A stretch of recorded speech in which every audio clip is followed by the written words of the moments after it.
79 பூமியை எல்லாம் ஆண்டு கொள்ளும் வெண்கலமான டேஸ் ராஜ்யம் ஒன்று எழும்பும்.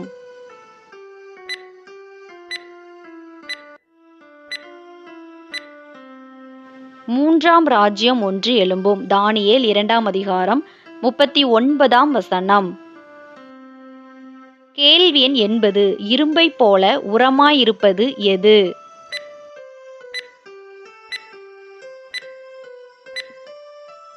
நாலாவது ராஜ்யம். தானியேல் 2ஆம் அதிகாரம் 40ஆம் வசனம்.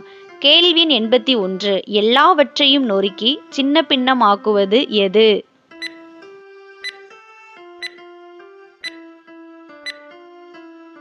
இரும்பு.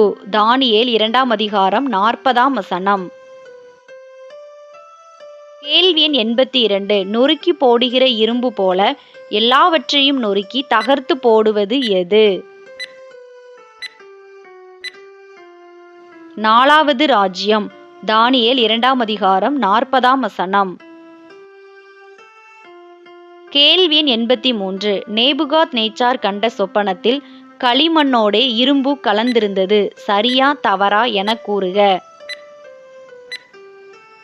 சரி. தானியேல் 2ஆம் அதிகாரம் 41ஆம் வசனம்.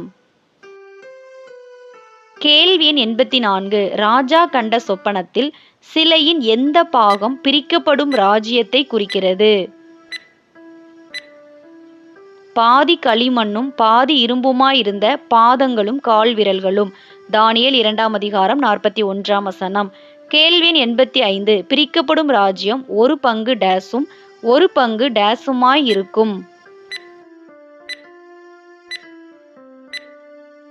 ஒரு பங்கு உரமும் ஒரு பங்கு நெரிசலுமாயிருக்கும். தானியேல் 2ஆம் அதிகாரம் 42ஆம் வசனம்.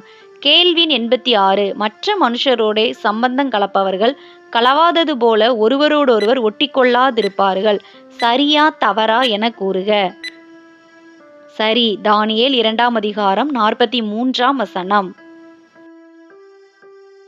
கேள்வி எண் 87 பரலோகத்தின் தேவன் என்றென்றைக்கும் அழியாத டேஸ் எழும்ப பண்ணுவார்.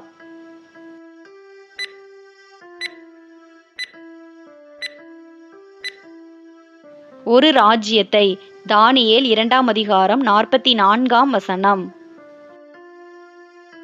கேள்வி எண் 88 எது வேறே ஜனத்துக்கு விடப்படுவதில்லை?